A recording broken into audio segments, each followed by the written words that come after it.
கிறிஸ்துவுக்குள் பிரியமானவர்களே, இந்த நாளுக்கான மாலை நேரம் அண்ணா அப்போஸ்தலனாகிய பவுல் ரோமருக்கு எழுதின நிருபம் 13வது அதிகாரம் 13வது வசனம். ரோமர் 13:13. ரோமன்ஸ் 13:13.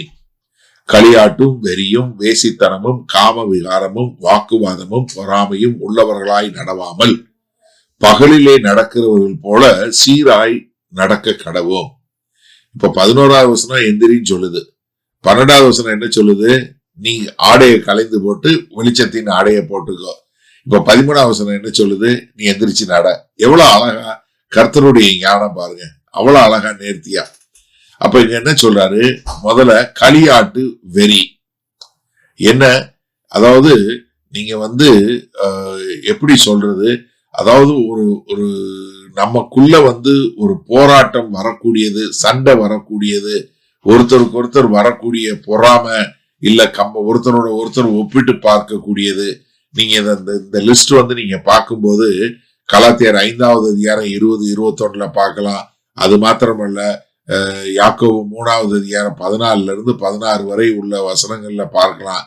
இது எல்லாத்தையும் அப்படியே நமக்கு என்ன, களியாட்டு வெறி வேசித்தனம் காம விகாரம் வாக்குவாதம் பொறாமை உள்ளவர்களாய் நடவாமல். அப்ப என்னன்னா, எல்லா விதமான பாவம், எங்க இருதயத்திலிருந்து வரக்கூடிய பாவம், மற்ற உறவுகளை கெடுக்கக்கூடிய ஒரு பாவம். என்ன, நீங்க ரொம்ப நல்லா பாருங்களேன். அதாவது ஒரு மாம்ச பிரகாரமாக உறவுகள்ல இல்ல, நீங்க ஒரு வெக்கம் இல்லாம ஒரு மோசமான ஒரு நடக்க, இது எல்லாமே சரீர பிரகாரமாக நடக்கக்கூடிய ஒரு காரியமோ நம்முடைய எண்ணங்கள்ல வரக்கூடிய ஒரு காரியம். இது பூரா என்ன, இருளின் கிரியைகள் என்று சொல்லக்கூடியதா. 1 தெசலோனிக்கேயர் 4வது அதிகாரம் 3-5 வரை உள்ள வசனங்கள் பார்க்கிறோம். அது எபேசு சபைக்கு எழுதும் போது என்ன, எபேசியர் 5:3 சொல்லும் போது என்ன, ஒரு பரிசுத்தம், ஆவிக்குரிய முறையில ஒரு பரிசுத்தம் என்ன, நம்ம விசுவாசிகள் மத்தியில இருக்கவே கூடாது.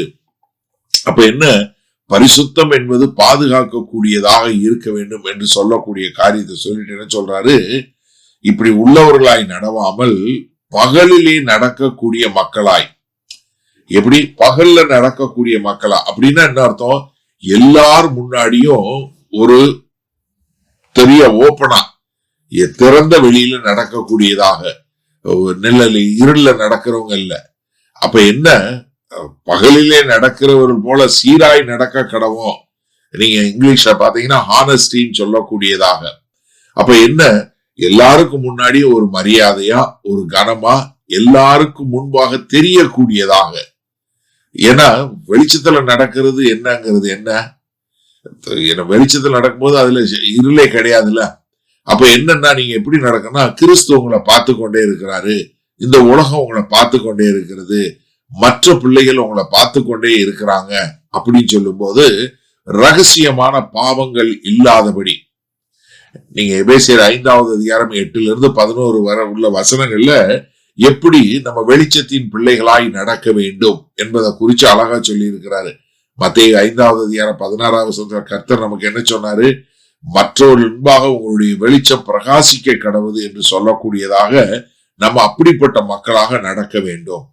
சரி, இந்த நாள்ல இந்த வசனத்தை நம்ம எப்படி எடுத்துக்கொள்வது?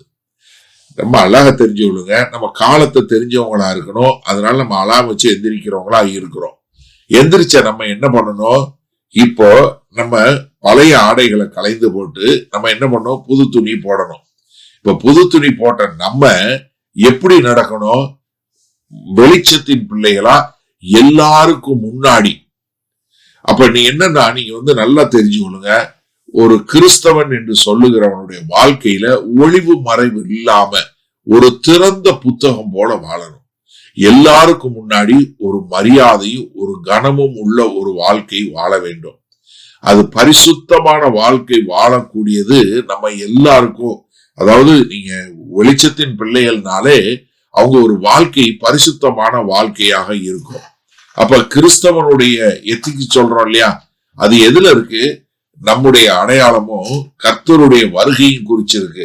அப்ப கர்த்தராகிய இயேசு கிறிஸ்து சமயத்துல இருக்கிறாரு, அவர் வரப்போறாருங்கும் போது நம்ம இதை எவ்வளவு சீரியஸா எடுத்துக்கொள்ளணும். அப்போ எனக்கு அருமையானவர்களே, ஒரு கிறிஸ்தவன் என்று சொல்லுகிறவனுடைய வாழ்க்கையில அவனுடைய வாழ்க்கை நடைமுறை எதுல இருக்கணும்? அவங்க வெளிச்சத்துல நடக்கக்கூடியதுல இருக்கக்கூடியதா இருக்கணும்.